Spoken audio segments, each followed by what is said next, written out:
Recreation Committee of, I'll start over again. I'm Glenn Kelly. I'm the chairperson of the Parks and Recreation Committee of Community Board 6. I've been serving on this committee for around 15 years, and I've been a park volunteer for more than 30 years. I'm joined by my co-chairs of the Environmental Protection Committee, Hildegard Link and Angelica Ramdari. Angelica will be hosting this meeting tonight, so I offer my thanks to her. I tried to paste tonight's agenda into the chat in case you hadn't already seen it, but it didn't work. So unless somebody has a suggestion as to how to do that, I'm just going to plunge ahead.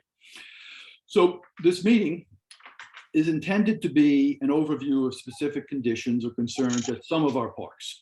I provided this agenda to Brooklyn Park so that we might get answers to questions and hopefully solutions to problems.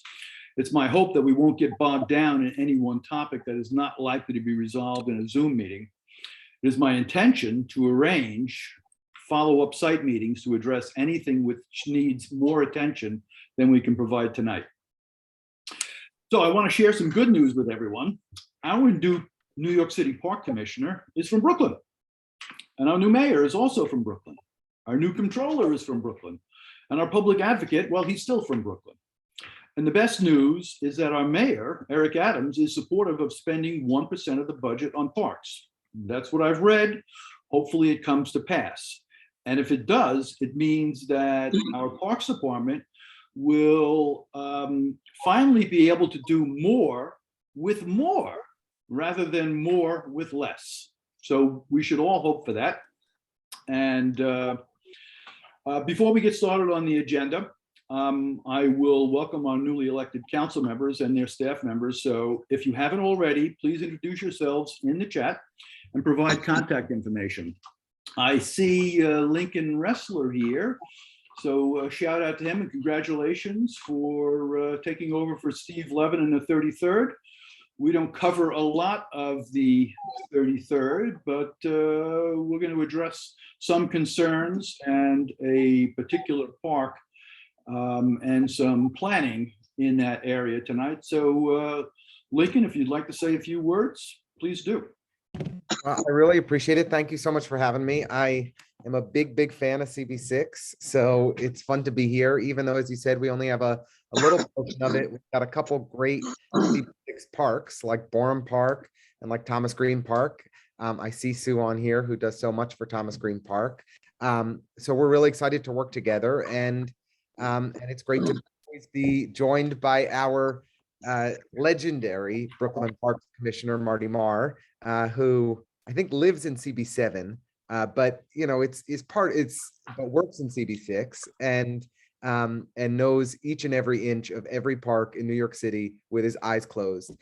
So it's good to be together, really eager to be a good partner to CB6 and to work collaboratively. We're doing a forum for anyone who wants to join community boards on February 23rd. So I'll put the link in the chat if anyone wants to sign up. But just look forward to learning more about how I can be helpful, being a good partner, and good to be with Marty and Davey and everyone from CB6. Thanks so much. I am not seeing our representatives from the 38th and the 39th, but hopefully someone will join us later on and we'll say hi. So let's move on to our Parks Department representatives. We've already been talking with Marty Marr, our Brooklyn Commissioner, and with Davey Ives, our Brooklyn Chief of Staff, and there's Hannah, who is our volunteer coordinator. Anybody else from Parks? Not that that's not enough. I think that's it, Glenn.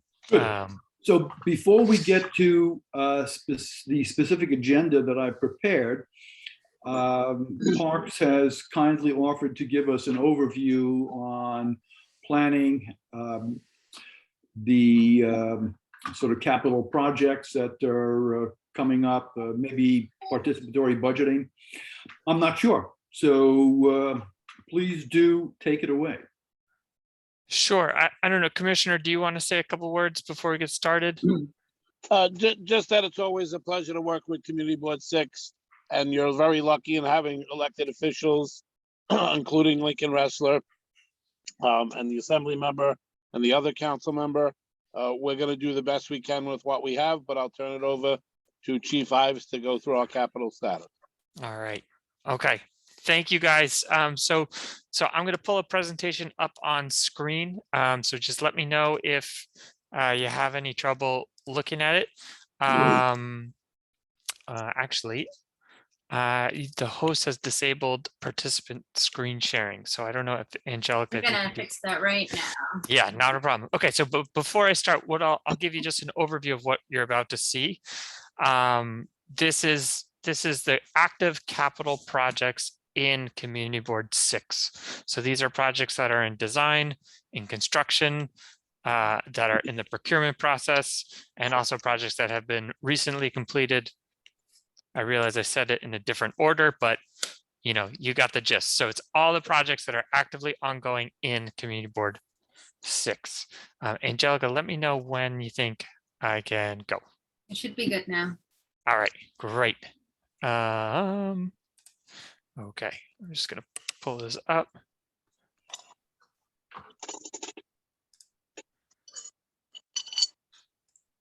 All right, can everybody see that? Yes. All right, Yes, indeed. wonderful. Okay, so this is for February. All right, let's get started. The first project. So I think before we get into deep into any projects, I just want to say that COVID-19 delayed projects quite a bit, and this happened across the board. Unfortunately, most parks projects were deemed non-essential. So what that ended up happening was that we saw about a 1-year delay in projects across the board. So just take that with a grain of salt, and I'll work you through the different completion dates as we get going. Harold Ickey Skate Park. So this is right over this is a very tricky project. We're really excited about it. It's a huge MPPA area, which in parks terms, an MPPA is a large asphalt field. So we had a great community input meeting. We called it Skate Fest. It was the first Skate Fest. Fortunately, it was all the way back in 2017.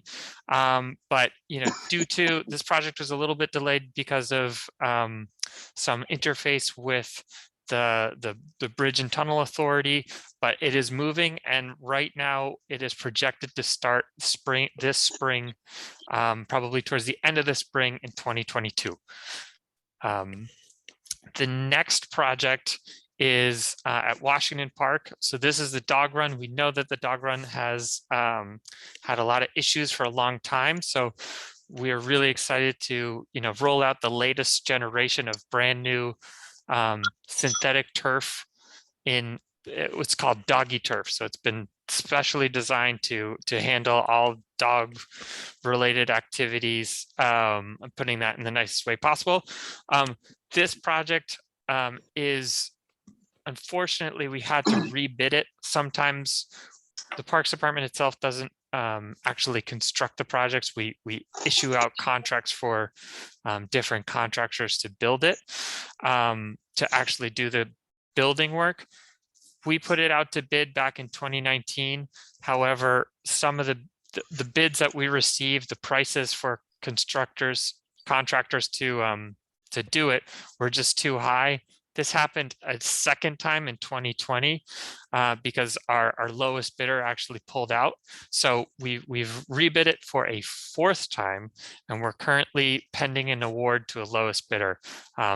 Given all these parameters, we think that probably spring of 2023, we're going to start. So next spring in 2023. Okay, Red Hook Ball Field. So Red Hook Ball Fields, we are very excited tomorrow night, actually. And Glenn, I can give you a link and a flyer to promote this. Tomorrow, we're going to be giving a more detailed update on all the work that's happening in the Red Hook recreational area.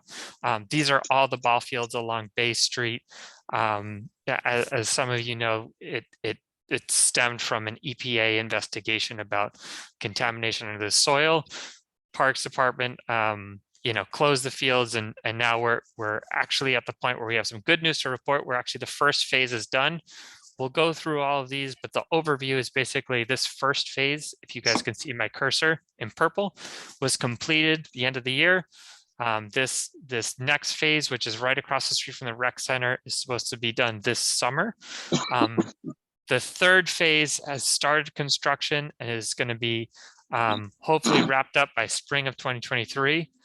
And then the fourth phase, we're projecting that's going to start later this year. So we'll go into specifics now. The first one is a $14 million project. The cost is so high because it includes a lot of the remediation, but it's 4 beautiful brand new Little League fields. It's a large rectangular area.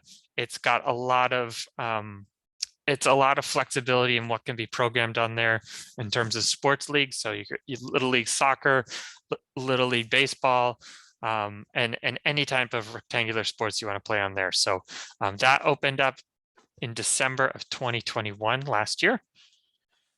The next phase, which is right across the street from the rec center, is phase 2. So this is a synthetic turf ball field and a baseball field and a synthetic turf soccer field.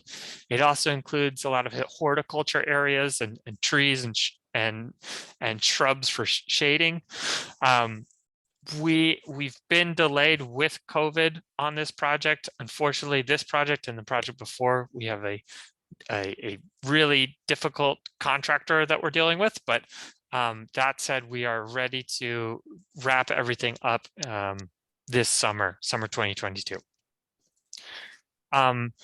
The third phase is the track area. So this is a huge project that the mayor actually came in and funded. We are really excited for this project.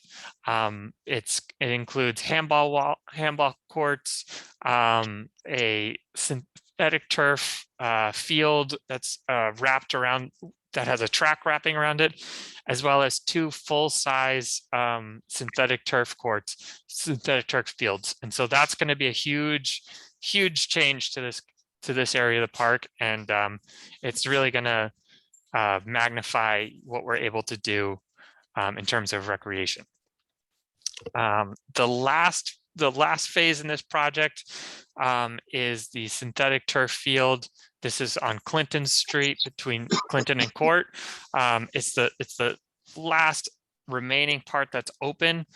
It will remain open to the public until we hope to start, which is in the fall of 2022, later this year.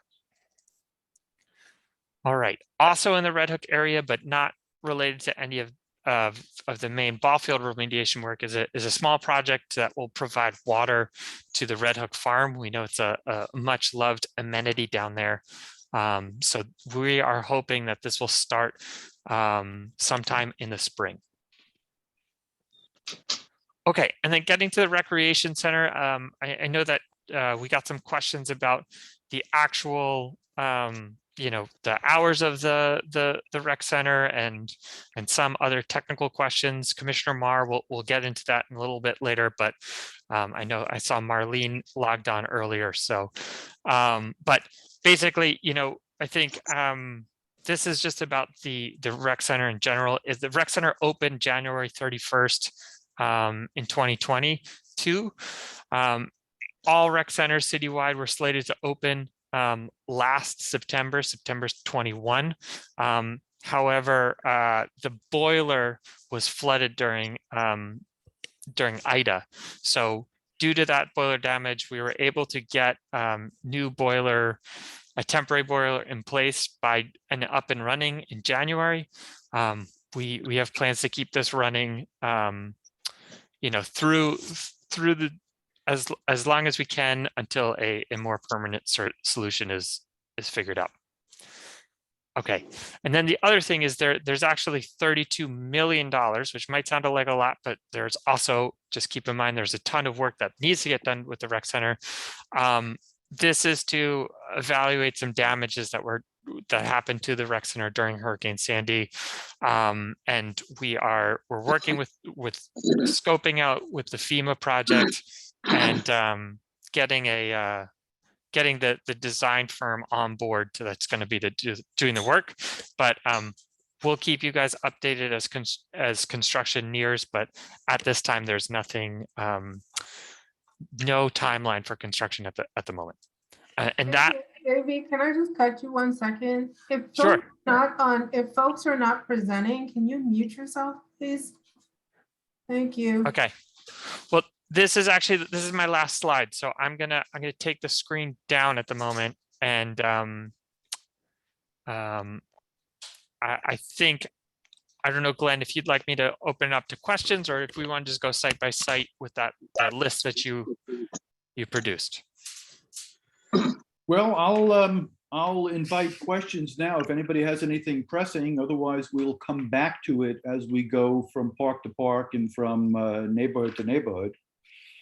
So if anybody has anything pressing, and if not, I'm going to start with my agenda. First thing I've got on the agenda is Cobble Hill Park, where we began our park walk. Glenn, sorry to yes. interrupt. I did have a Sure. question. I just wanted Oh, to, yeah. you didn't see any of my hands. No, I Good didn't. evening, everyone. Thanks, I Joanna. wanted to hear from Davey, just a brief overview of how the remediation went on the project that's been completed, if there was any at that site. I get them kind of confused, but I wanted to know if any issues arose and how they were handled. Totally understand the confusion. There are a lot of moving pieces, and there's been a lot of messaging and all sorts of stuff all over the board. So, Commissioner, I'm going to answer this unless you want to jump in. So just let me know if you want to. I'm happy to jump in. You can get it started. Okay, so I'll get it started. But basically, so the EPA found that there was lead in the soil. That was the primary thing that we were trying to protect against. By doing it with by converting the fields to synthetic turf, we're able to put what's called a geotextile fabric down, and that actually creates a buffer. So it's essentially capping what's in the soil and locking it in. And then with that first phase and some of the other phases, we're elevating the field. So you'll see a concrete retaining wall along the field. So we actually built up and put all the drainage structure in that elevated structure. So that gives us two benefits. One, it creates a barrier between the contaminants in the ground. And two, it kind of gives us a little bit of a resiliency bump to keep the fields out of the floodplain.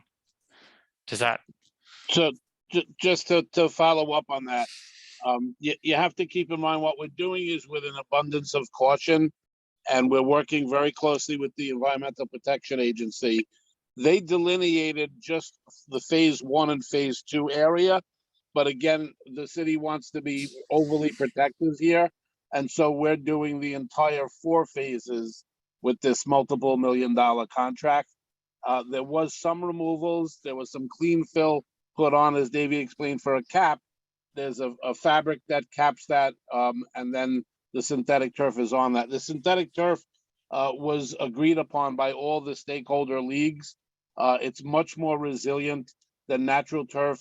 You can't play on natural turf right after it rains, or even 2 or 3 days afterwards, and you can't play all sports on it.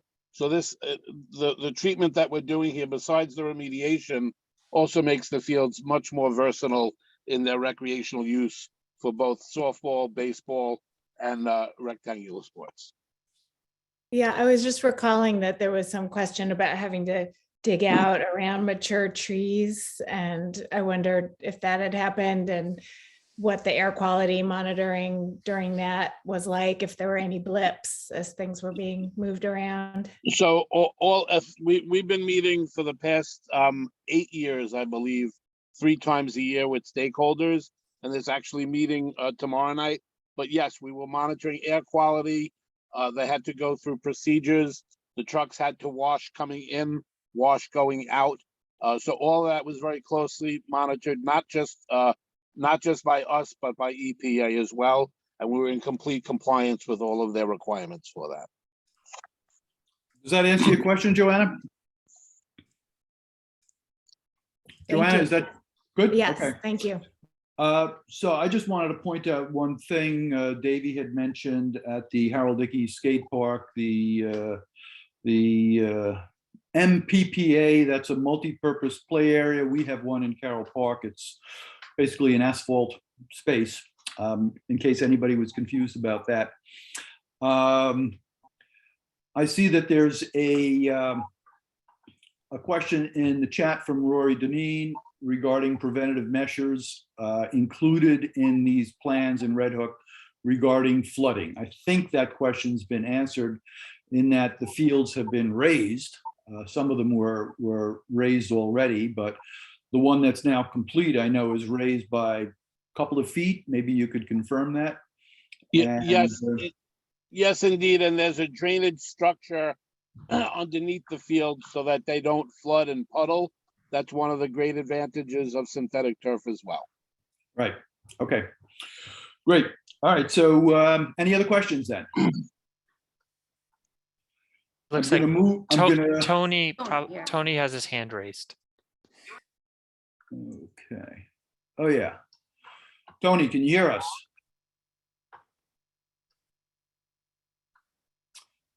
Tony, you may ask a question.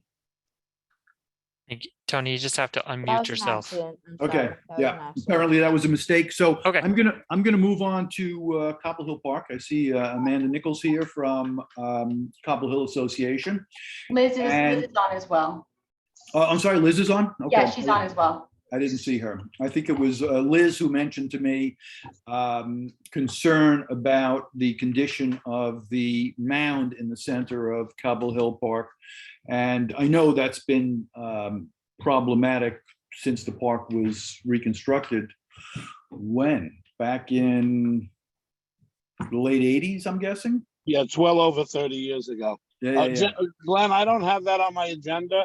The first question I had was about Columbia and DeGraw. I have a list of the questions, but I didn't have Cobble Hill. What is Oh. the concern? The grassy knoll, as I called it. And it seems that you lost maybe the first two agenda items.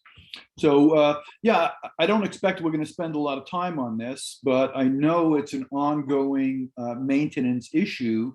And if Liz or Amanda wants to comment further on it, make an ask, we could address this now or perhaps have a follow-up meeting, because I think that's going to be important to resolve some of the issues. Liz? I don't need Amanda? to take very long. Okay, It's just that the grass gets very, very worn.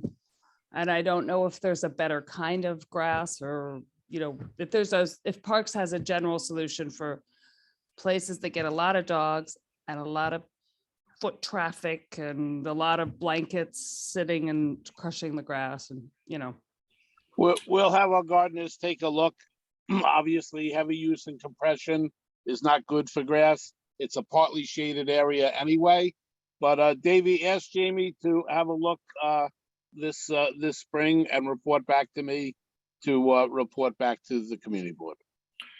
I'm curious whether that might be a good place for the artificial turf. It is not. We would not use it in that manner. Okay. It was worth asking. Always is. Yeah. So anything else, Cobble Hill? Just the mound? You're dealing with your performers and the impromptu classes, and that's working out okay? I think it's okay. Amanda might be able to address that.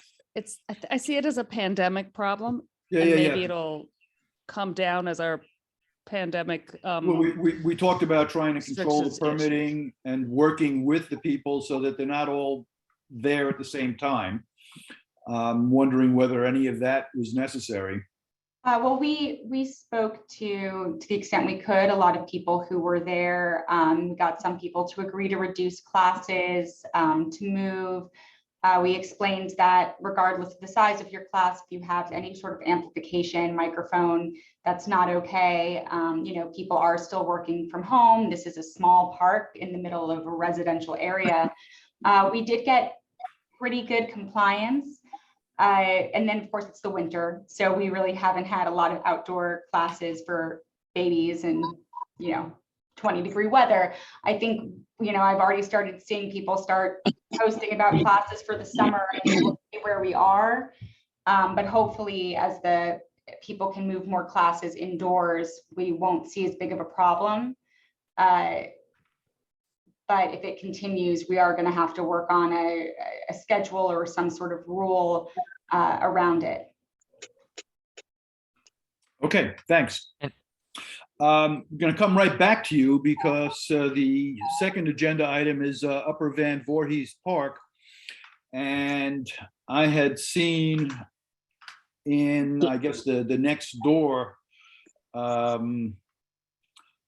a call to fill out a survey on maybe changing that park into a dog run. It's already being used or part of it as an unofficial dog run. And we looked at it last year on our park walks.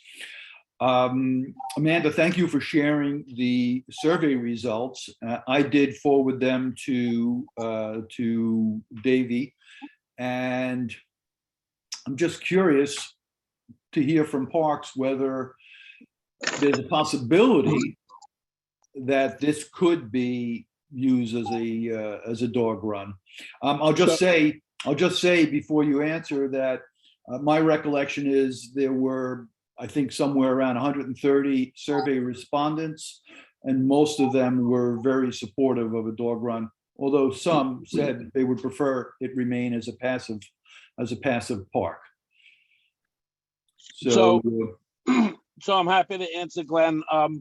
I think we skipped over the Columbia Street one, but no, that's next. Okay, I'm reading from a different list, but that's okay. So you need, essentially in Brooklyn, you need 4 things for a dog run.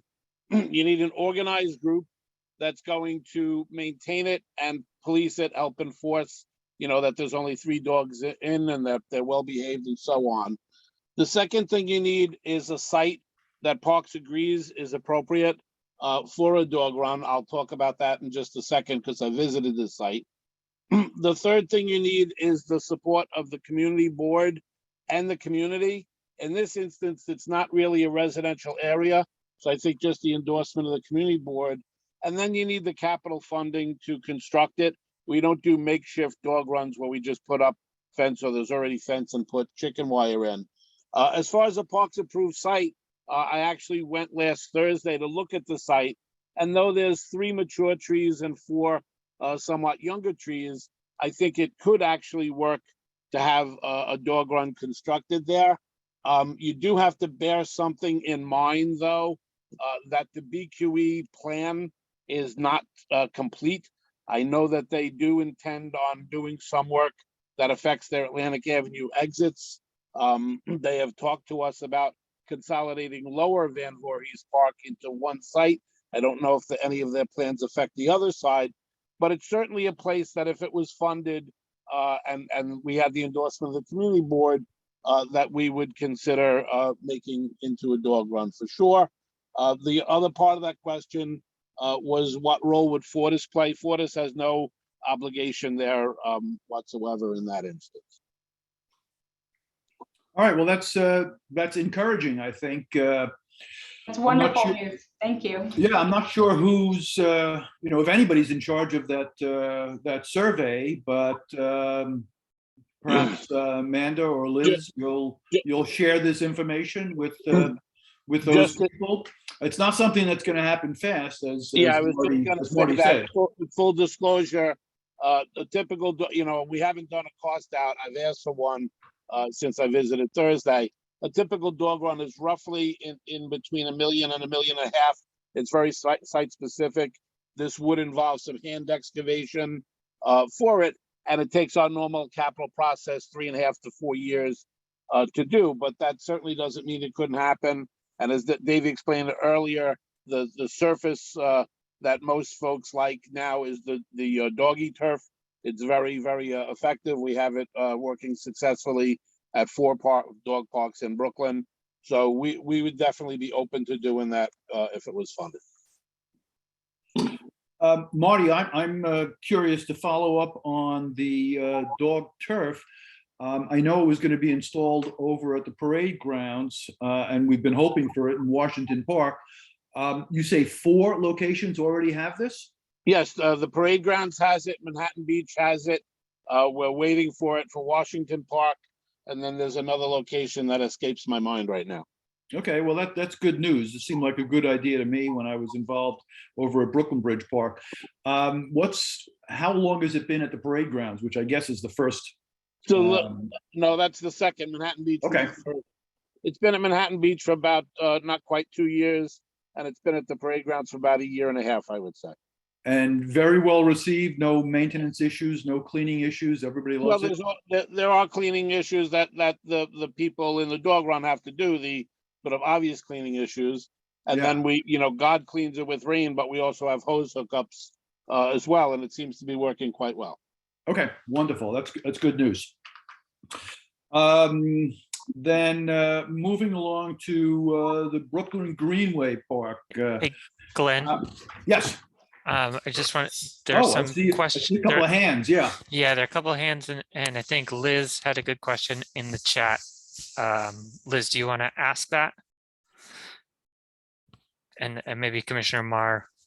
Yes, can you hear me? Yes. Yep. I've had the worst time with Zoom tonight. We do have some people in the community that are interested in a financial manner. I have no idea how the funding from the community might go to the parks. How would a community member who wanted to contribute, not $100, or like a reasonably chunky amount, what would they do?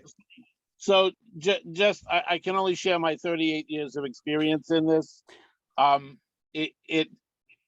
If there's somebody has a rich Aunt Sally, a rich Uncle Joe that wants to do the whole job, we don't want the money.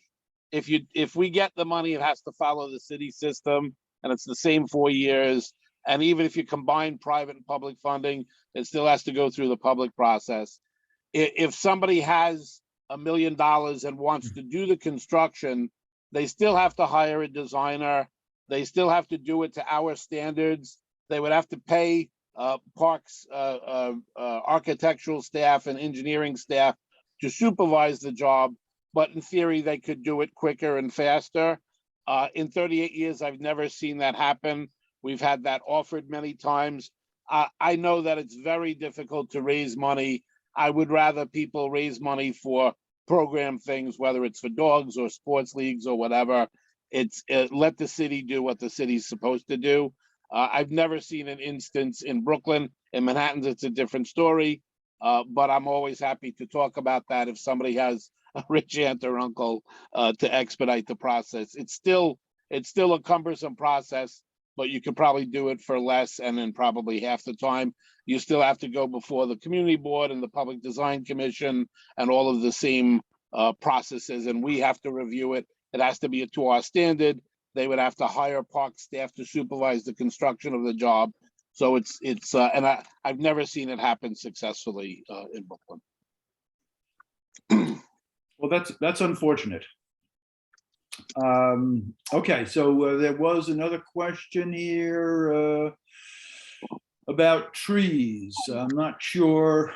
Can the New York City Parks managers comment regarding planting of new trees as well as maintenance of existing trees in our parks, and if applicable in street pits? So it sounds like we're off the agenda already. Yeah. Can you save questions like that for the end? Yeah, good idea. Glenn, if you want, I have the question, so I can just go through this list if you like. Yeah, that's a good idea. Thank you, Marty. So moving along to the Brooklyn Greenway Park, this was presented to our committee, I'm guessing somewhere 8-10 years ago. It's more than 20. It's been in the works for 20 years. Okay. Our stance has never changed on this. I know that the gentleman that was heading it up as a community effort retired and passed on the buck. We have no interest in this whatsoever unless it comes with the following 4 things: the funding for complete remediation of the site, the funding for complete development of the site capitally, the expense funding to staff it and the expense funding to patrol it. When we did a very loose estimate about 10 or 12 years ago, it was in excess of $12 million just in capital and remediation back then. I'm sure it's escalated quite a bit, but we have no interest in this site whatsoever unless it comes with those things. Okay, the reason it's on the agenda is that I received a request through Amanda at Cobble Hill Association from some people in the Columbia Waterfront District or area asking about this. They must have heard about it and wanted to know what the status was. I will prepare a report on this meeting and I will share that information with them. So thank you for that. Yep. The next one's Carroll Park dog leash. Hey, now we're back on the same page, Marty. Yes. Okay. So we have definitely posted signs and done what we call targeted enforcement. Although the police can enforce any laws, they tend not to deal with quality of life things in the past 2 years. With 877 park sites in Brooklyn, we have about 25 to 30 park enforcement officers. So they have done target enforcement. They always warn first. They've done the warning part, so they have ticketed. So if there's a need to revisit that, we could do. We can only do with what the resources we have. Rodents in the border garden areas, it is near the subway, so it's going to be prone to rodents, but we have an excellent exterminator. She does visit the site from time to time. I will make sure that she monitors it for such things, and we use dry ice and collapsing to treat that. And then the visioning process. We had a visioning process that was funded a couple of years ago. There wasn't really consensus on that. There's no funding to continue that, but we're always open to discussion on any ideas that may come forward.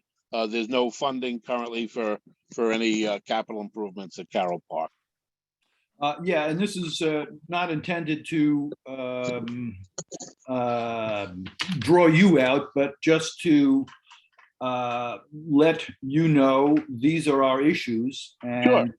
And we are participating in that. We pass along the 311 complaints about the dogs when we get them. The rats, I know Gary and I, Gary Dolan, the president of the Friends of Carroll Park, is with us here.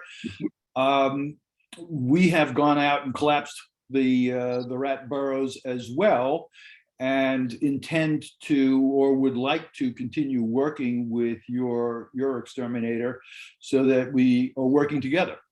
Together we should be able to accomplish more. We're not going to be handling poison, but we can go out there perhaps more frequently than they can to collapse the holes. So we will pursue that. The visioning is, I'm not expecting anything from parks at this point, but it is something we want to come back to. COVID is kind of, been a bump in the road. For discussion, absolutely. Yeah. And I just point out that, our Shakespeare troupe is hoping to get back to Carroll Park this year. And I wanted to ask about the Dep Stormwater Project that was proposed and funded for the ball field to capture some of the stormwater. So that still is funded. It's in what we call a multi-site project. Oh yeah. So we can't tell you exactly when the Carroll Park is going to start. The contract starts this coming late spring or summer. But when we know when Carroll Park is going to start, we'll certainly make sure the community board is informed. Yeah, and it would be helpful to inform us too, because we do schedule our Carroll Park Fair. We've shifted it to the fall because of just COVID, and it worked out fine for us last year. And if we find out that construction is going to start in the summer, let's say, or the fall, maybe we will shift back to the spring if we are given notice. So I would just ask for that. As soon as we know, we'll pass it on for sure. All right, thank you very much. Next is St. Mary's.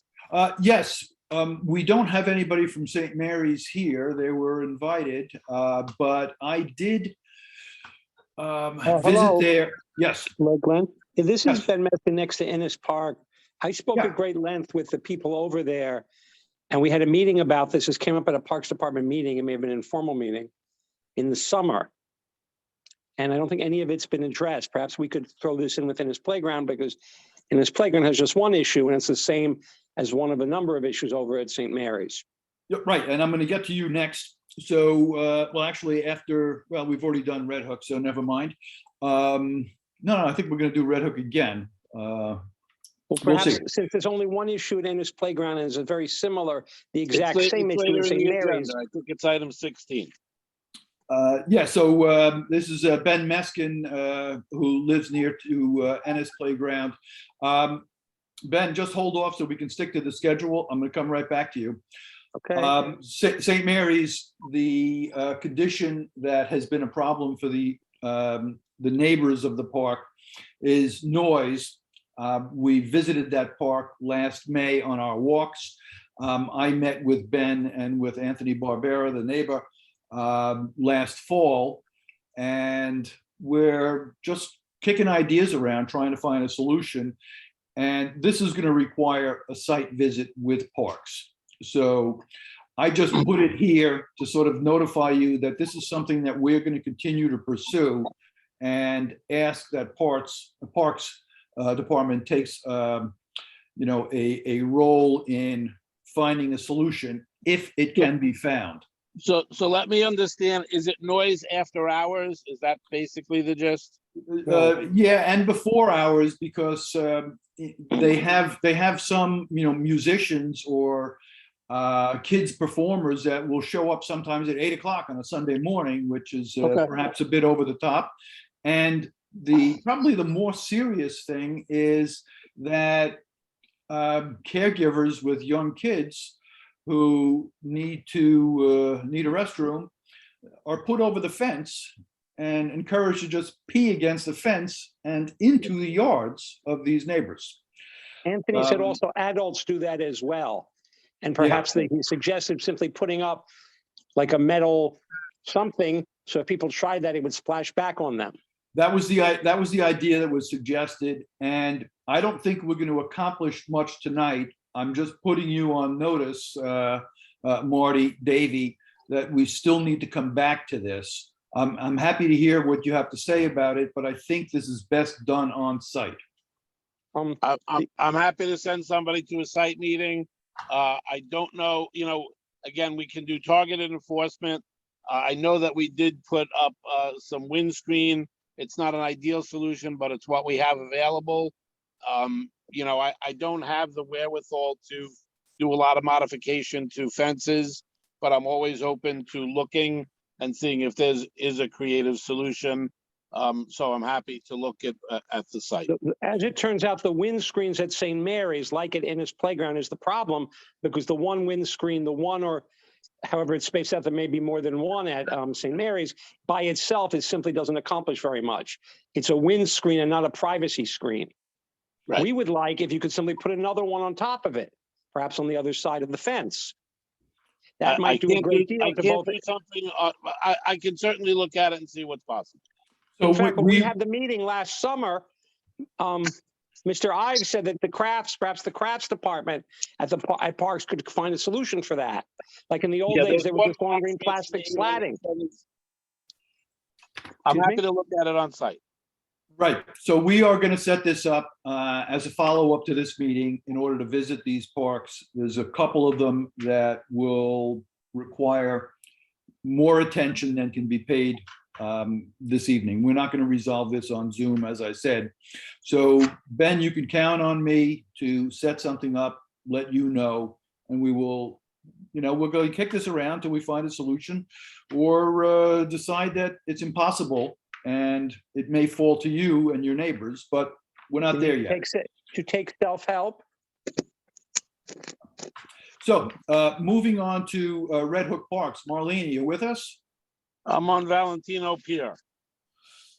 Hi, Marty. I Well, hope that comes under Red Hook Parks. Okay, I'm just following the sheet that I have here. Right. So Marlene, I'm hoping that you can just take us on a little virtual walking tour of Red Hook Parks and identify any of the issues, concerns that you've discovered. Glenn, don't we want to follow these questions that you have posed to us that I prepared answers for? Yes, and Go Valentino, ahead, Marty. Go and ahead. Valentino is part of the Red Hook Parks. Right, I just wanted to finish this list, and then I'm happy to take any and all questions you have beyond that. Okay, so item number 6 is Red Hook Parks, planning for the rec center, Coffee Park, Valentino Comfort Station. You've already covered the ball field remediation, renovated, and there's going to be another meeting tomorrow, but that's where we are now. And Marlene should have a list that she can present. Then we'll go on to Ennis, but we've already covered it. That's going to require a meeting. And then we'll move along to Thomas Green Park.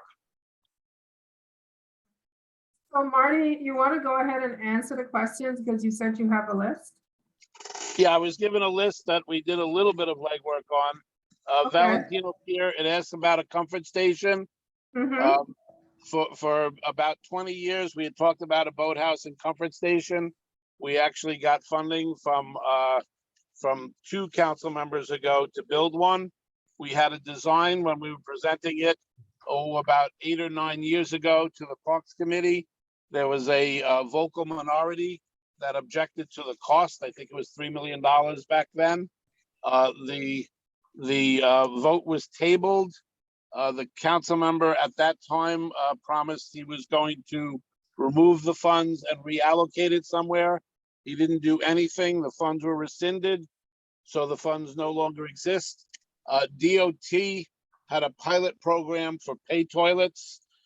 We suggested this site for that. We visited the site with them. We showed them the spot that we would consider. The pilot program was discontinued, and so there is no comfort station funded for Valentino Pier. Right now, a plain vanilla comfort station is about $4.5 million, and it takes 5 years to build. The next thing I have is Coffee Park. Is that right? Or do you have something else? No, that's on there as well. Okay, so Coffee Park, the comfort station reopening, the electric was cut off from it by construction next door. When that happened, we provided Porto Sands for last summer. We were able to get them to restore power. As soon as that power was restored, we reopened them. The other parts of the building were damaged from a fire before Hurricane Sandy. It doesn't meet code to open. We actually have a capital need there ourselves because we would like to use that space. I know there's interest in using it for community space. We can't do that because it doesn't meet code, but we can't use it as a district headquarters, which is what our hope would be. But it's a moot point because it's not funded for either. The cost for funding that if the money were to come through? I have not done a cost analysis for that, but we can. But again, it would be for making it a district headquarters. We don't have use of the rec center for that, and we don't really have a center headquarters place. Then it would not be used for community meetings if the funds were provided to bring it up to code. It is not likely. I won't say never to anything, but the space isn't that large, and our need is for locker rooms and things like that. So I can't imagine that it could be. Of course, there are other places available for those kind of things, but I'm always open to discussion. The ball fields we did talk about earlier. There's a meeting that has more detail on that tomorrow. The next was about the Red Hook Center. So we had some damage from the storm. Unlike the other rec centers, the Red Hook Rec Center did not open. We were able to procure them. We have to follow city procurement rules. So we can't just call up Uncle Charlie's temporary boiler and have him come in. We were able to procure a temporary boiler. We've also had our 5 borough shops come and look. So the temporary boiler is in place. The center opened in January. It will remain open. Our 5 borough shops believes they will have the full boiler replacement or repair to make it operational done by because we can only rent the temporary one for 6 months at a time by procurement rules. But they believe they'll have the permanent boiler up and running so that the center will be able to operate there. That's aside from the $32 million of work. And just keep in mind that 32 million Davey talked about, that is for systems and utilities. We're not going to see a lot of new amenities at the center, but all of that engineering has to be done yet and designed. That's at least 2 years out. They've procured a design engineering firm, but that's a while away. So we always try to maintain the center and the pool operations while anything is going on. So that's the update that we have on that as it stands. The center was closed in December. Actually, the center never opened at all. We did do some outdoor programming just to provide some programming, but the center was never open. Memberships at every center in the city, there was an offer for membership and there was signs that directed people to other places. If you want to send me a letter on that, I'm happy to forward it to Recreation, but they didn't continue that for the month of January. Well, so we have security and childcare concerns anytime you're in a center. So you can't just let the public come in and use the bathrooms in a center. They need to be members, and that's not just for Red Hook. That's for all our centers. We do realize that the bathrooms for Red Hook are in one of the phases of construction. So I will try to do something with Porto Sands if I'm able to get the money to do that for the times that the fields are closed until we get those bathrooms back open. I will do whatever I'm able to do. And there is no funding to replace the gym floors at the center with concrete. I think that may be something that's desired ultimately to do. Sometimes we try to not just get elected official money or state of good repair money, but we often approach businesses that are interested in doing something through our marketing division, but there is no funding in place for the gym floor as it stands now. Ennis Playground, stay out of the garden signs are needed. We have sort of standard signs, but we could look to see if we have a sign version that will fit that need. And then I'm happy to go and look. I think we did put screening there. I certainly ordered it when I saw this, but maybe double screening might be needed or something else. I'm willing to visit the site to see. That would probably do the trick. Hey, Marty, we'll look and see what's possible. Just to come back to Red Hook quickly, you mentioned the need for sort of a parks headquarters there. Wouldn't the Red Hook Center be the ideal location for that? So not really. Okay. We have the rec center that operates out of there. It's already difficult enough when you have the pool operations there to share the space with the rec center without, crossing over and so on. So for the rest of the district, there's really a need, and Coffee Park is the ideal building for that. Again, we can't do it right now because it doesn't meet any of the codes to even put lockers and stuff in there. But that would be the ideal location to service the district. Okay, and if I could, before you continue, I see that Hildegard has her hand raised. Hildegard, do you have a question for us? Sure. Can you hear me? Yes. Good. Yes. Marty, thanks for being here. Just because I'm a stickler, you're welcome to address me as Dr. Glenn. Okay. Marty, the residents of Red Hook are very concerned that the rec center is going to go away, and I've been trying to reassure them that that's not going to happen. The pool is going to stay, and people are going to have access. Can you tell me anything that I can take back to my neighbors and that'll make them feel better? Yes, Doctor. You can assure them that the rec center is not going to go away. It is landmarked. I'm here. I could retire and collect tomorrow. I expect I'm here for 7 to 10 more years, maybe a little more, we'll see. But the Red Hook Center is not going anywhere at all. And the pool is going to be, you know, pooly? The pool is going to be pooly and coolly. It's one of the best kept secrets in Brooklyn. It's We going love to be it. open. It's going to be open to the public. It's almost gotten to where we're at that 30-year mark.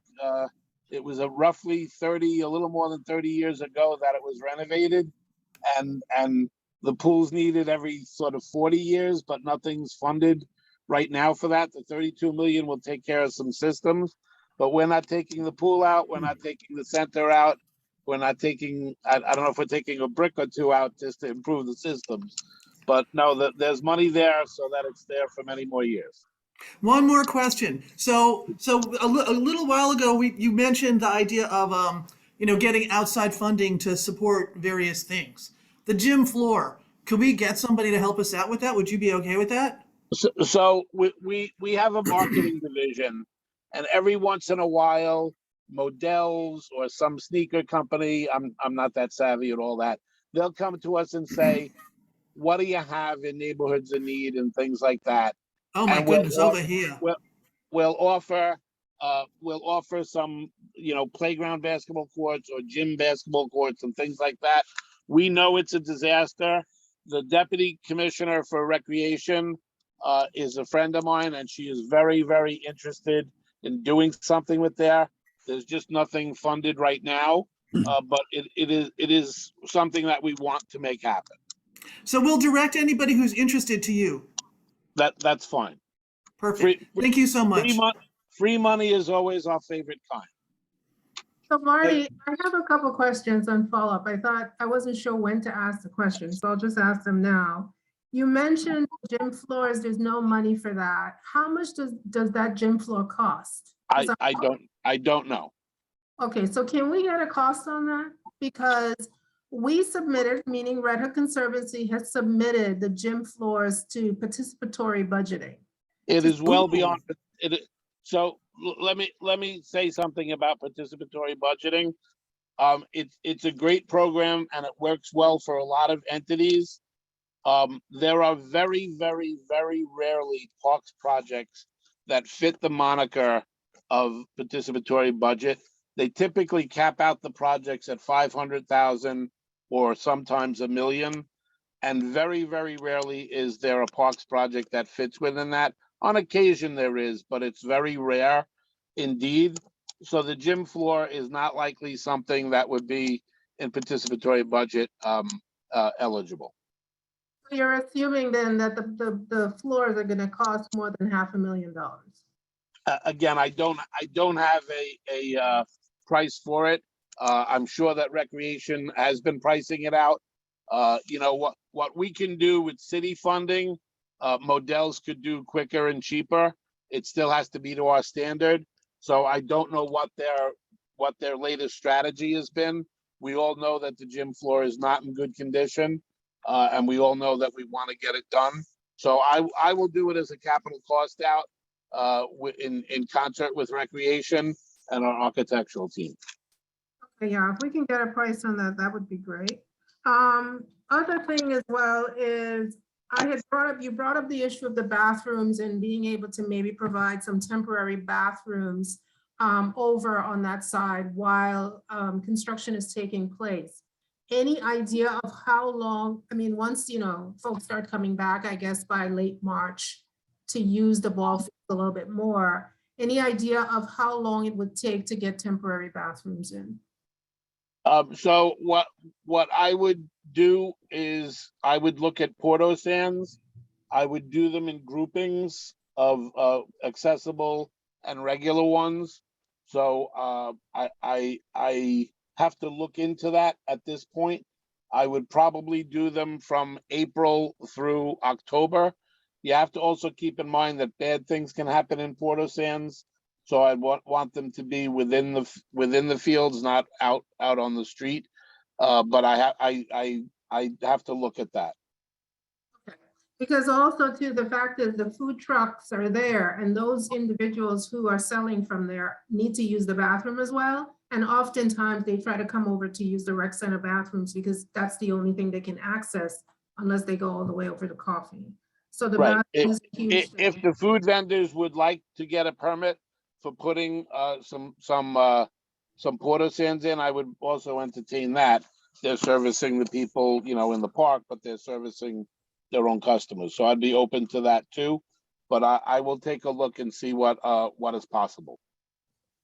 You mentioned the 32 million for the work for the systems and such, and the point that also has been raised a number of times is that we have bathrooms on the exterior of the rear of the rec center. Any sense of where and what the plans are for those bathrooms that are closed? So the money that we have in the $32 million is FEMA money for restoration of systems. It's not for expansion or recreation or adding amenities or anything like that. It's to replace damaged systems and structures. So, well, is it possible, Marty, to get a sense of what the cost is to get those bathrooms up? Because it seems like such a waste to have bathrooms, male and female bathrooms that haven't been used in, I would say about 5 years, 6 years. Are when you it's talking about, right are you there. talking about on the exterior of the building? Yes, yes. But part and parcel of the building itself? Yes, there are bathrooms. I used to go in there and then I think around 2017 or 16, the ceiling was peeling and then I think one of the ceilings fell and then they just closed both of them and there's full bathrooms for men, full bathrooms for women, and they're not being used. Yeah, I imagine they're astronomical. We have a couple of those in pools of that genre. So I imagine it would be astronomical, but I will investigate. Thank you. You can take a look. That would be great. With any luck, you know, the federal money that comes down to New York might enable us to do some of this stuff. Fingers crossed. Joanna, you've got your hand up. You've got a question.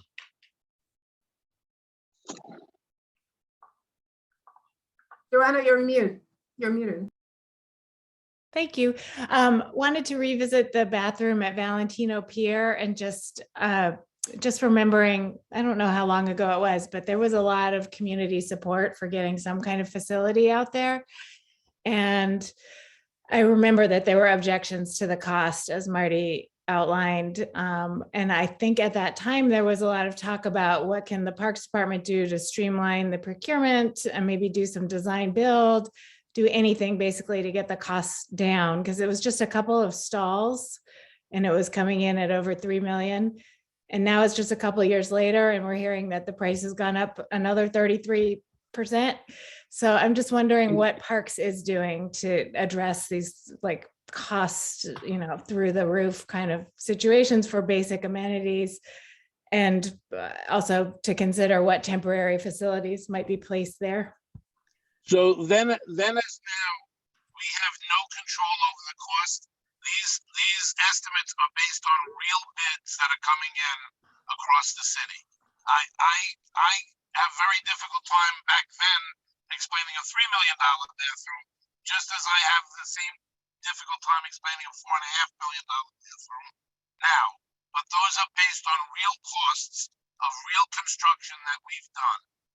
We did one recently. We have a couple in the works, and they're in the $3.5 to $4 million range, and that's with money that was started, you know, 6 years ago or so. You can't use capital money for temporary bathrooms, so doing things like porta sands is a very, very difficult thing to do because expense money is much harder to come by. So we had the money there. We worked very, very hard to get it. It was tabled. The council member at the time was persuaded to not apply it to the bathrooms. Instead of putting it to another project that was active, he didn't, and it got cut as any project that's not engaged in a contract to do. So that's the reality of it. I don't like it either, and I also don't like that it takes 4.5 to 5 years to build. But that is absolute reality based on real construction and real cost in New York City. Just to note, there's new representation over there, so it might be worth revisiting.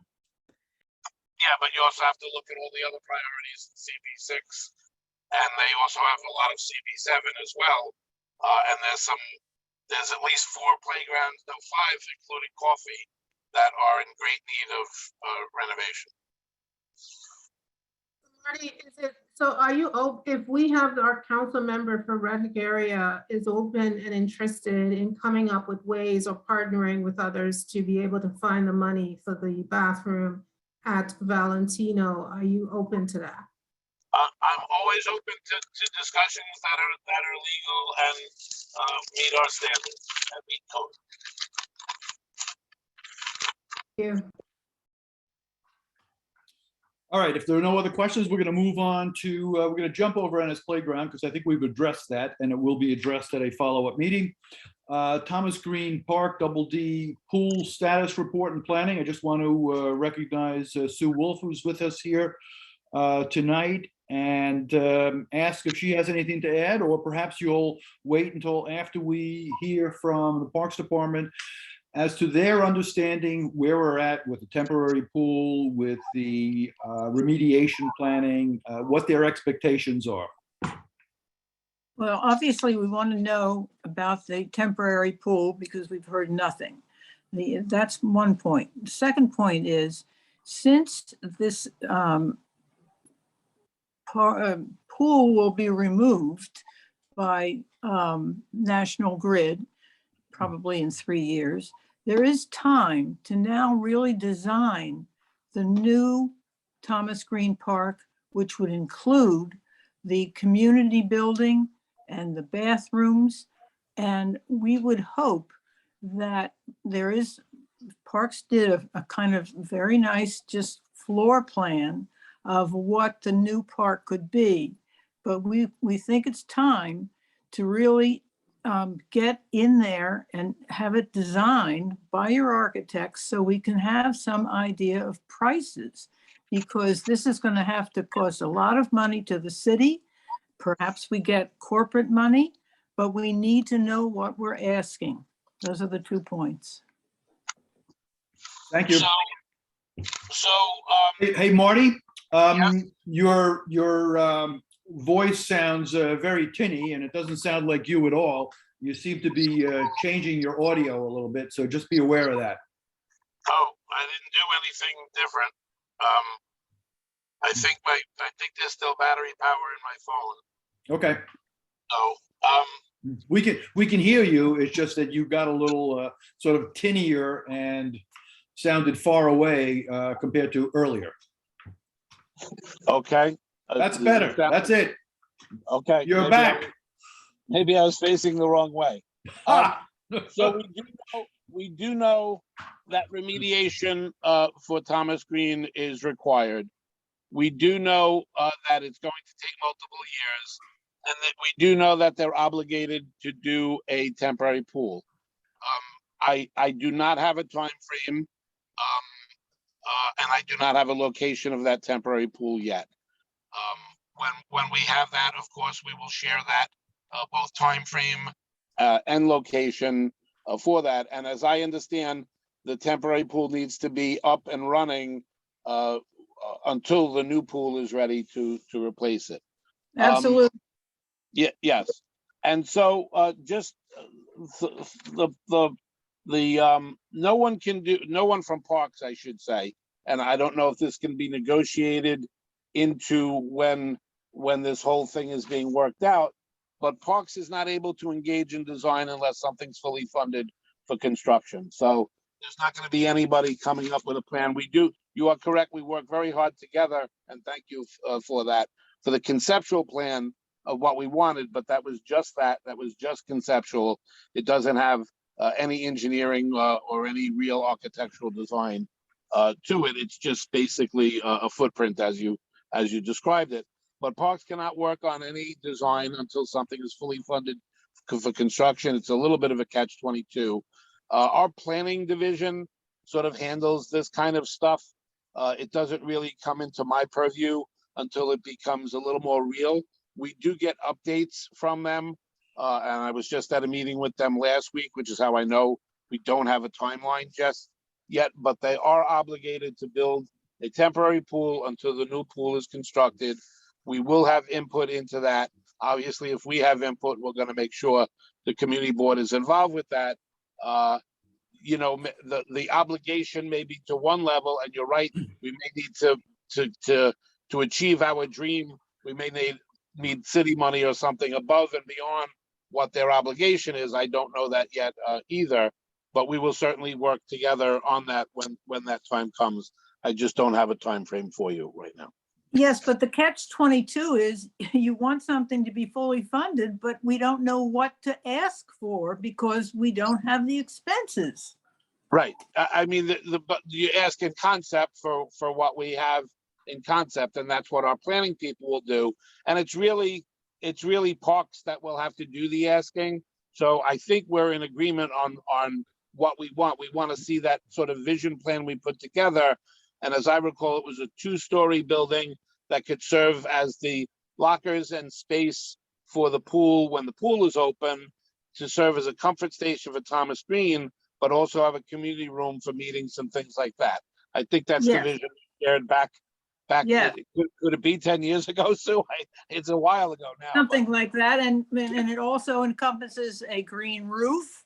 That was part of the discussion. And well, of course, there's always going to be green architecture associated with it in one way or another anyway. That's going to be a requirement no matter what we do. So how do we move ahead? We don't know. I don't have an answer for you. When our planning folks are engaged in that, and when I have more information, I'm more than happy to share it. Can we meet with planning at some point? Again, as they update me, I will update you.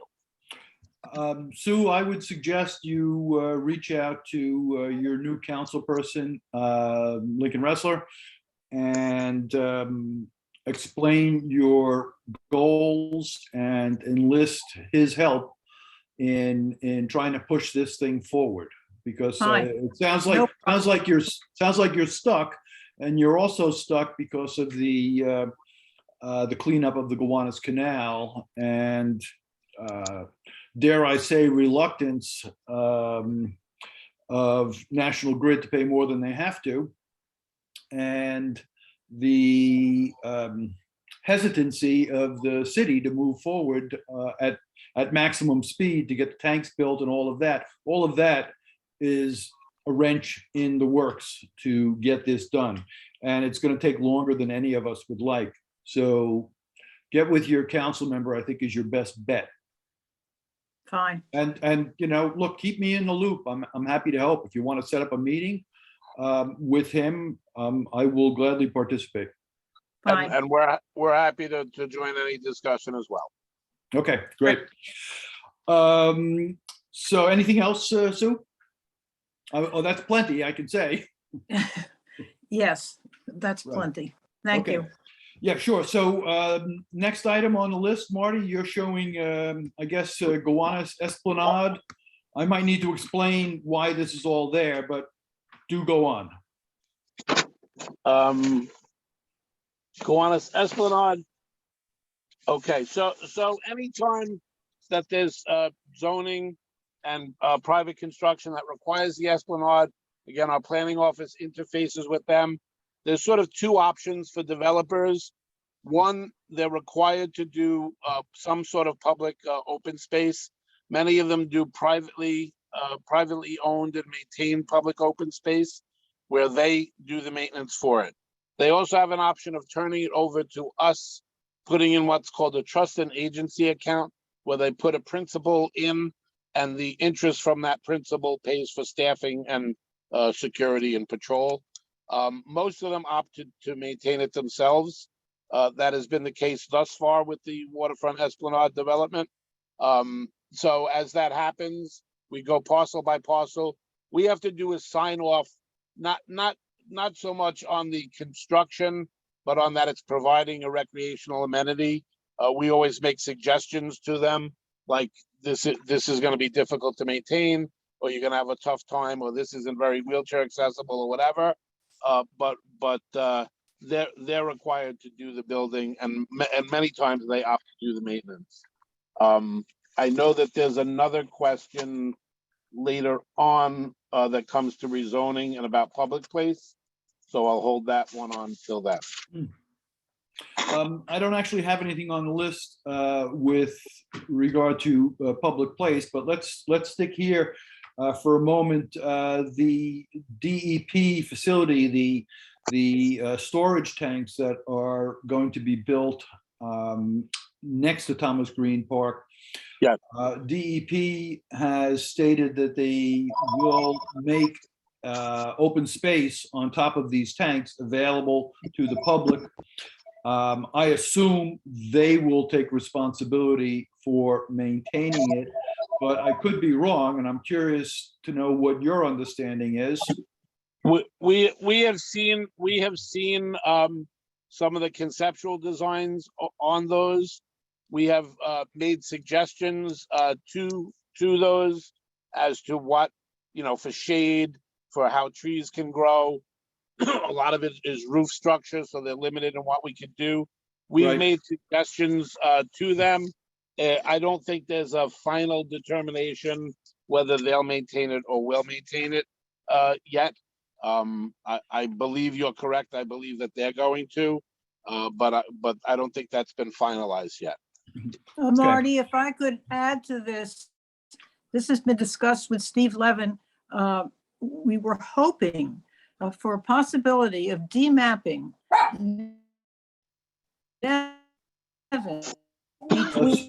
Sue, you're breaking up. We kind of didn't understand what you said there.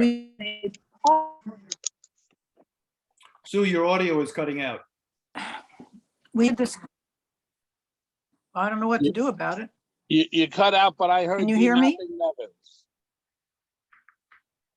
Yes, because then Okay. we would have a park that goes from almost the water to Third Avenue, which would be a really exciting way of having a park, which is so needed in that area. Now, I know you're not involved with demapping a road, but we have put this out there, and we don't want anyone to forget that that hopefully could be possible. Thank you. Sue, that's another thing that should be included in a meeting with I know. with Lincoln Ressler. Yes. Marty, do you want to speak to that? It would be the same conditions as anything else. I always like more parkland when there's money for remediation, capital development, patrol, and maintenance. And I'm not talking about just maintenance like one or two people. I'm talking about full coverage for shifts, multiple shifts like we don't have. Doing it right. So coming back to the DEP facility, the reason I ask about this and responsibility is that DEP came to this committee many years ago with a proposal, a plan to open up the water tunnel access site at 4th Avenue and Sackett Street. And they showed us a rendering of what it could look like. It was going to be a passive park, just like they're proposing for the storage tank site. And nothing ever happened. And since they're now talking about making another DEP site available to the public, I've been asking them, well, whatever happened to the one that you promised us 10 years ago? It's still fenced off. There is a community garden at one end of it that doesn't look like it's in use. And they don't seem willing to follow up on their offer. So that's why I put this on the list and express my concern that, we should be cautious about assuming that we're actually going to get this. So another thing to discuss with Councilman Ressler, when the time comes. Sue. Marty, I'm curious about the community gardens that fall into the rezoned area and what park department expectations are for some of these gardens. There's that one right next to between Sackett and Union on 4th. There's one right around the corner on Union between 4th and 5th. There's Dolly's Playground on President Street between Nevins and 3rd. Is there a risk to these, or are they under Parks jurisdiction or still part of HPD's portfolio? I don't know the answer to that, Glenn. I could tell you in general, Green Thumb operates our community gardens. Some are under an arrangement with HPD for temporary use as gardens. They're not designated parkland. Right. And then when development happens, they get surrendered back to HPD. There are a handful in my knowledge that, and I'm not speaking specifically to Gowanus, I'm talking about globally. There are a handful that get transferred to Parks jurisdiction, and then they have the protection of parkland. I do not know of any in the Gowanus area that have that, because I would have them on one of my maps. So Right. I don't believe they're in Parks portfolio. So it's not enough that there is a Parks sign on the fence, say at Dolly's Playground. That's something I will follow up with your office on. We can get you in contact with the Green Thumb people, and they Right. can get you more detailed ownership. I would just proceed cautiously because it is very like many Green Thumb sites are not parkland. Right. And given that we are going to suffer a reduction in open space per resident as a result of the rezoning and the development, it's important to identify what's what and hang on to whatever we can, and perhaps push to get some of this transferred to Parks Authority, of course, with proper funding. So you don't have to say that again. All right, so that answers. The earlier, Glenn, the earlier part of that question was about public place. No, I did not have public place on this list. Oh, But it if said you for want rezoning- to it said speak for- about public place, please do. Yeah, it said for rezoning what new open spaces are proposed. And there is a crescent of space at public place. I don't think it's the entire lot. No. But there's a pretty substantial crescent. Again, there's been no, design or negotiation deep down, but we have made it known to our planning people and to in the whole zoning process that we are desirous of a full dog run there and full court basketball courts there. And if the size was big enough for a Little League field, I don't think it is big enough for a Little League field, but we made those points. Obviously, if the community board changes opinion on that, we will change too. But we made that emphatic that those were two things that we've been talking about so long at this committee that we made sure that was clear to them. Okay. So moving along to Washington Park now. I don't think Kim Mayer was able to join us tonight, but I'll look through the list very quickly. No. So I'm happy to say that as a parting gesture, our previous mayor, Bill de Blasio, made funds available for the expansion or an annex to the old Stone House. So that's exciting because that's been on their wish list for some time. So curious if you could speak to that. Yeah. I also wanted to ask about the dog turf, but we've already spoken about that. I'm looking forward to seeing how that works out without having to go out to Manhattan Beach. So the stat, I mean, it has to get in our budget. It's in what they call an out year. Right. So that was a commitment. Hopefully we'll see that this July 1st. And it's not the total dream. If you recall, the total dream is for an additional building. There's a footprint for it between the handball courts and basketball courts at the end of the cul-de-sac. It's not for that. The concept of this money, and again, it's not there. There's been no design, but the concept is on the northern portion of the Stone House where the steel stairs are now. historically, there was an annex building, there was an extension to that. The idea is to historically rebuild that extension with a lift inside it that can get you to the second floor. There's also, and we don't know how far, it's just under 10 million, so 10 million doesn't buy as much as it did back in the day, but there's window and door things, there's utility things, storage in the basement. So there's a bunch of systems that need to be addressed in the building too. So the hope is to do accessibility in that way, to create that wing and then do that. But obviously, you know, we have not started design or even further discussion on it because the money has to be in the budget first before that happens. But that was the concept behind that. Check is written but not cashed, or something equivalent.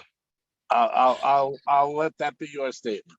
Okay, so then the skate park item at Washington Park. Yep. I remember this came up last spring, and I sort of lost track of the conversations, but apparently it didn't go very far. I've seen pictures and diagrams of this and can understand why this has been presented as an item of concern. What I'd like to propose is that we have another site meeting. There's only a couple of them, and they're on very specific issues, shouldn't take a very long time. I'd like to arrange a site visit so that we can, literally kick this thing around, measure it if we have to, make sure everybody understands what the perceived problem is, and see whether there's a solution or not. So just to comment, Hey, Marty, we lost you again. Come back. Yeah, can't really hear you.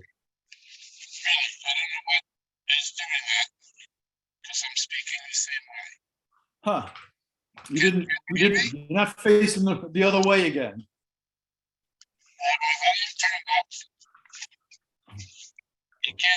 I think Marty's service is just going in and out, and that's the Okay, problem. yeah, you sound very far away, so we can't really hear you.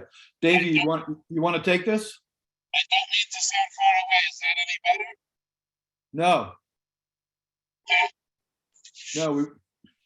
sounds like you're speaking into a tin can.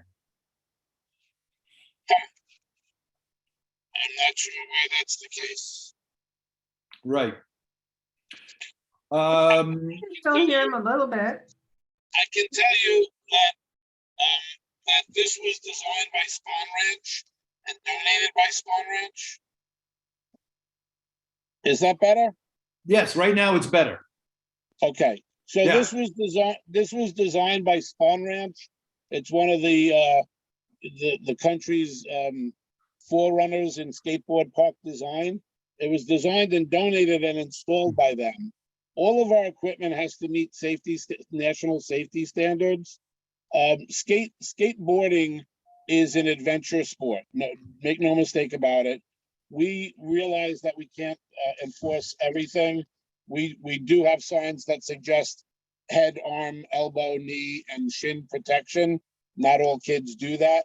But this piece was designed by a professional and installed by a professional manufacturer and designer.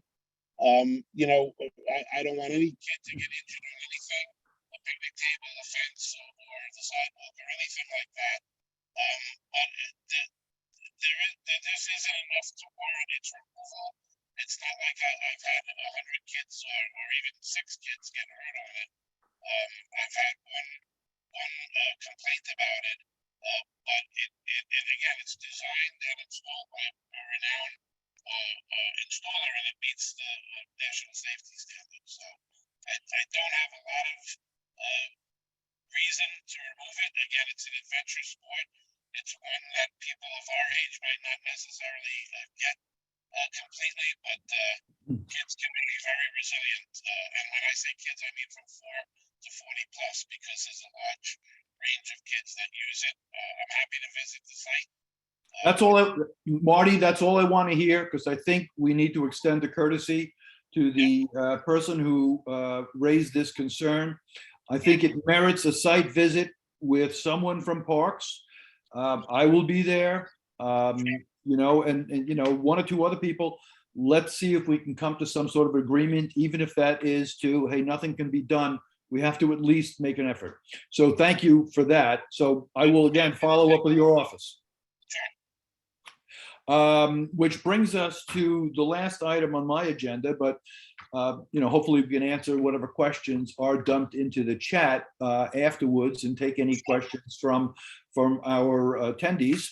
Absolutely. Prospect Park planning. I am hoping that Joanna will take the reins here and address some of the concerns and plans for Prospect Park, because she is a regular attendee of the community council over at Prospect Park. So Joanna, if that's okay with you, please take it away. Yes, hi all.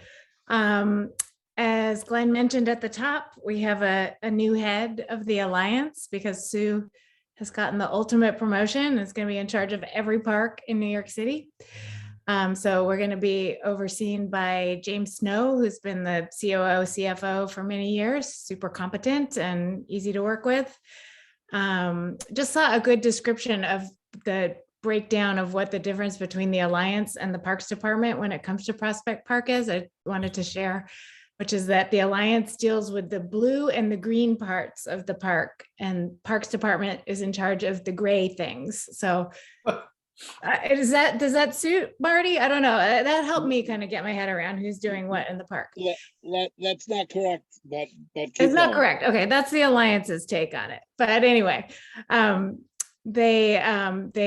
they think that they're in charge of waterways and forest areas and things like that, and that Parks Department is in charge of buildings and hardscape and things like that. And along related, they noted that there's soon going to be an approach to taking care of the park that's more based on zone management, which sounds like a great idea to me. So the same people will be working in the same part of the park on a regular basis, so they'll be more aware of what's going on. I think, yeah, Glenn also mentioned the big, also de Blasio on his way out, Blaze of Glory, threw $40 million at the park for the Vale reconstruction, which is the kind of the northeast corner that's over by the library. A lot of big plans there, new uses, wild area restoration. There's going to be some more community engagement around that. They use Hester Street Project to do that, and they do really good outreach with the community to see how we want it to be designed and how we want to use it. The Traffic Safety Task Force, that was something that was funded through Participatory Budgeting under Brad Lander, I think, is finally happening. There's task force that's working with DOT, and Sam Schwartz Engineering is heading that up to try and make the roadway make sense now that the park is primarily car-free. And then there's work going on at the ball fields. That's been ongoing, and I think this is the final phase of it that's happening. So you'll see that over there. I'm very excited that there's going to be a new concession at the picnic house. There's going to be better food available in the park. And we also now have coffee available at Grand Army Plaza because King David Taco got purchased by Blank Street Coffee, and they have a great little partnership going, and it involves tacos and coffee. I just had a couple of concerns to bring up, just things I've noticed around the park. Problem at Garfield entrance not being maintained properly. That's the Park Slope side of the park. It's a very narrow entrance, and I know it's slated for capital improvements at some point, but it is just not even being swept. It's just covered in slick leaves, and then the path that leads down into the field from there is pure mud a lot of the time, and I know it's a drainage problem, and any wood chips that get applied there get swept away, but it needs some attention because impassable. It's not meeting any kind of standards at this moment. Same problem, that little wildlife path that comes down from Grand Army Plaza. If you are on the roadway and want to enter down to the meadow, not using the tunnel entrances, that is also a perilous journey due to mud and lack of maintenance. Just an idea, just to throw out while we have parks on, about new capital projects in parks. I noticed that all that new trailway system that was recently reopened, also up in the northeast corner of the park, is just very hardscaped. It's got a huge amount of asphalt happening. It kind of looks like runways instead of paths. And I would just like to see parks overall start moving towards more permeable surfacing, something that can help mitigate stormwater management, just to keep in mind for future capital projects. Yeah, but it's still like an amazing, glorious respite for everyone in the whole borough and the whole city. And that was apparent this weekend on that weird warm day we had. It was just full of people picnicking in the mud. People love Prospect Park. So that is my report. Well, thanks. And I just put in the a link to the Prospect Park Alliance website and to the presentation that was made, I guess, last month. So you can access that. Look, after this meeting is over, I'm going to be watching the YouTube, extracting the information I missed the first time around, and making a list and preparing a report like I did after our walks last year. And we'll be sharing that with anybody. So I guess it's time to ask for additional questions. Yes. Can I ask a question of Joanna, which is, Joanna, you mentioned Hester Street. Do you have a sense of when that will start in terms of the community engagement? I'm not sure. I know that they were part of the overall visioning initially. And then at our last meeting, it was mentioned that they were going to be doing more of like hands-on design, charrette kind of work with the community. But I don't know the timeline. Very good. I see we've got a question from Diana. Hi. Thanks so much. Thank you, Martin, for doing this. I am a longtime resident of Park Slope CB6. This is my first ever community board meeting, so bear with me. I could be nervous speaking here. My question is about Prospect Park, which is right up the block from my house and is one of the many loves of my life. And I have a question. I don't know if this could be addressed here, and I'm happy to take this offline in a different discussion, but there's a topic that has been both kind of infuriating and making a lot of us sad. I've spoken to people on Nextdoor and Twitter and people in person, and it's basically the topic of humans are basically destroying wildlife in the park by lots of different ways. I mean, I've actually seen it with my own eyes, and it's brought me to tears, just the self-righteousness and how mean people can be about it. And whether it's about the fishing that goes on in the park and the hooks that are just getting caught in all types of animals there, the dogs that are off leash everywhere.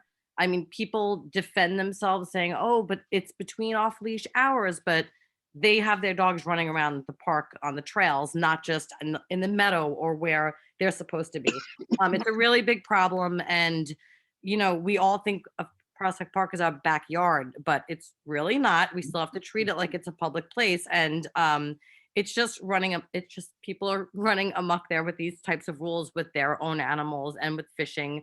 I personally don't understand why fishing is allowed there. I get it probably can never be stopped and it's a thing there.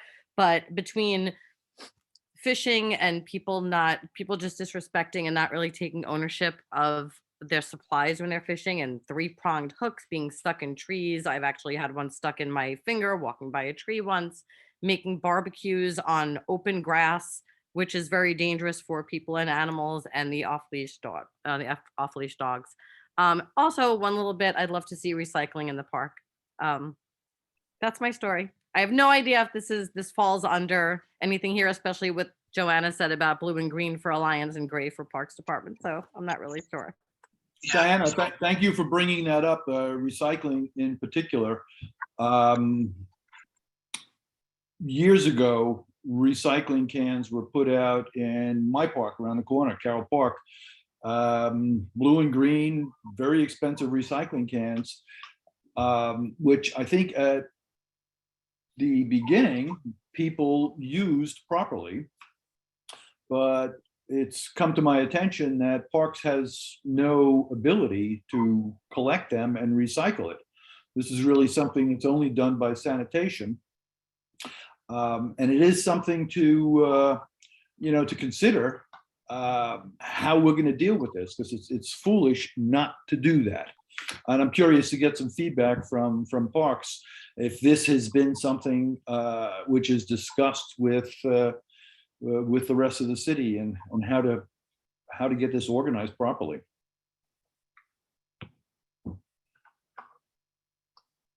Marty, you still there? Yeah, yes, I am. So, to the good credit of the Alliance, they have done a couple of things. You're correct. There is no easy solution to this. You're also correct that dogs, the off-leash hours are for the Nethermead and the Longmead. The Long Meadow, but it's just very, very difficult to enforce, especially with the paltry amount of enforcement officers we have.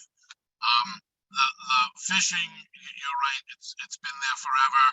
It's supposed to be barbless hooks, and the Alliance has made places, they're upside down PVC cones to put hooks so that they don't get stuck in trees. But again, you're talking about an enforcement issue that's next to impossible.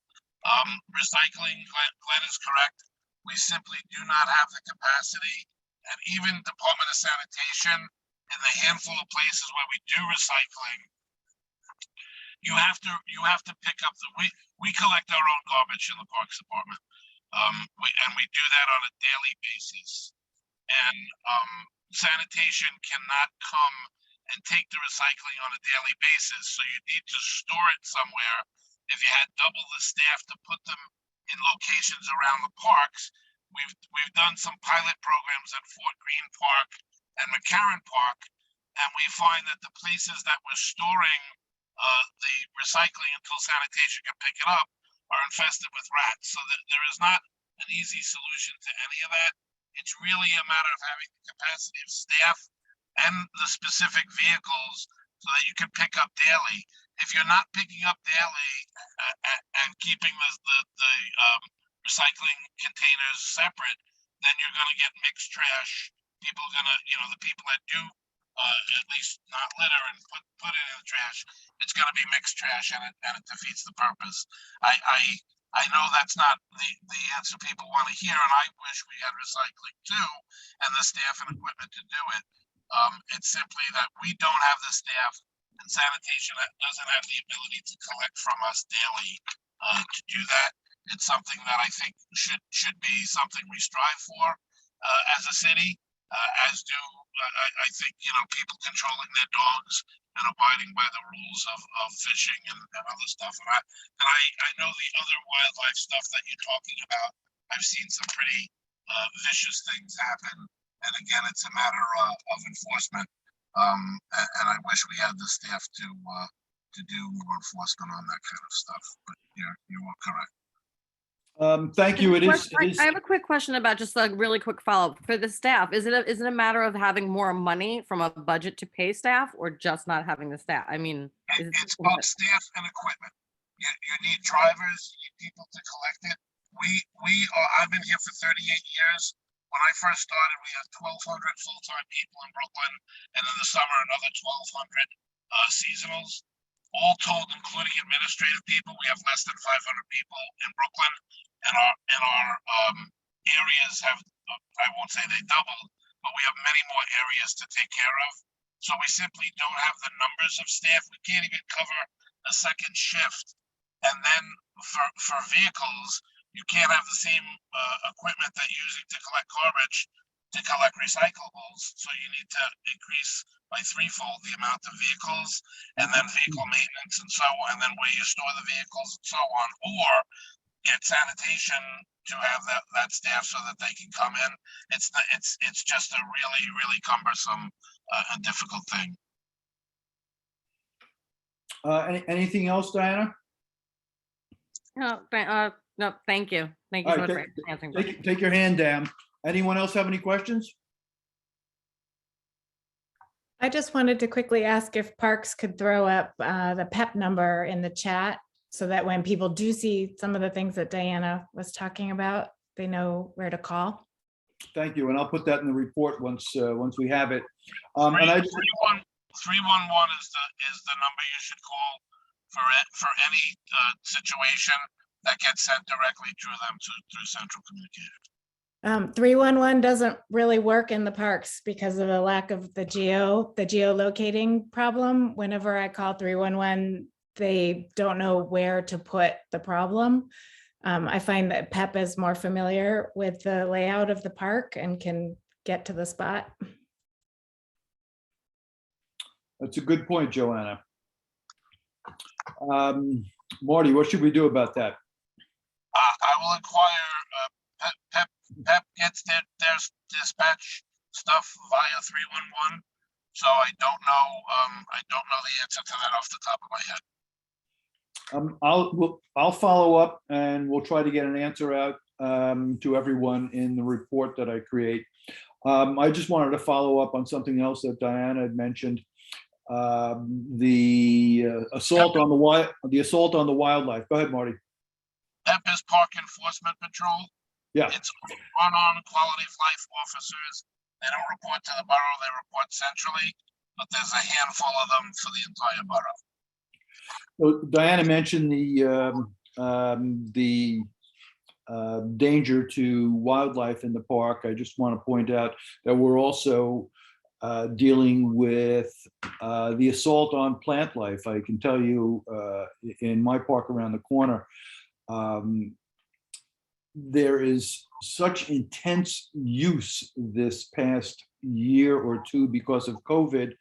You know, everybody understands, but some kids are just running amok and tearing branches off of trees and leaves off of shrubs and trampling flowers, destroying work that has taken decades to create.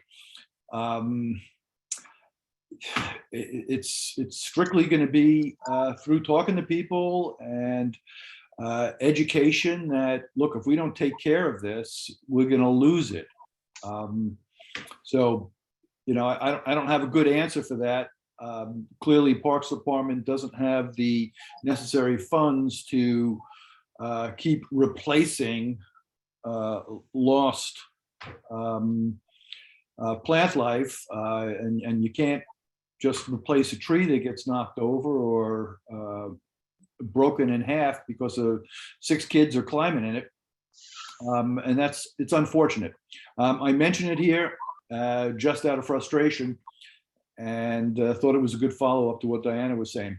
So I've looked through the chat and I really don't see any questions which need answering, but I'm happy to take any other questions from our panelists, from our attendees. So last chance before we wrap things up.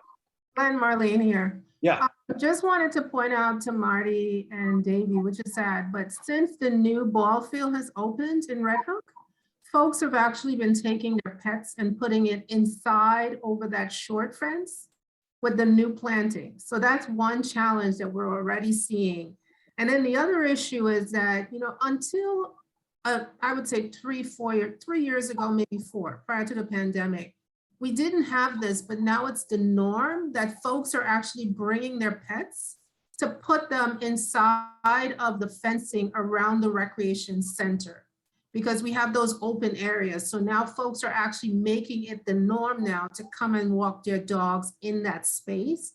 And so that is problematic because we track some of the trees in that space and we're beginning to notice that those trees are under stress, which they had never been, especially that huge one that's on the side that tends to sort of shade the pool. So just want to mention that, yes, you know, we have new fields going in, but the enforcement is a huge challenge when folks are already beginning to use it negatively. So that's some of the issues we're having around the rec and around the ball fields. And I've said stuff in the past to folks about it, but it is such a huge problem now.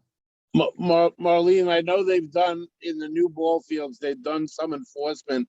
Do you have, can you zero in on the specific times or days that you see it most prevalent? I know it probably happens a lot all the time, but if you could just text me or call me with the specific times, you know, if it's more prevalent on Saturdays and Sundays between 9, I'm making it up, between 9 and 10 or 7 and 9, it's a little bit easier to dispatch PEP down there and try to make a difference. We have this all, and you're right, it's been very much since the pandemic and since the police stopped helping us with quality of life stuff.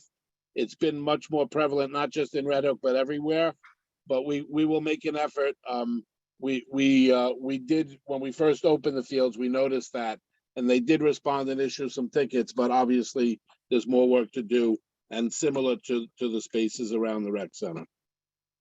Thank you. I'll get back to you on that. Thank you. So Suzanne, you've been quiet. Reg, you've been quiet. Just want to ask Angelica or Hildegard if they have any questions before we close out the meeting.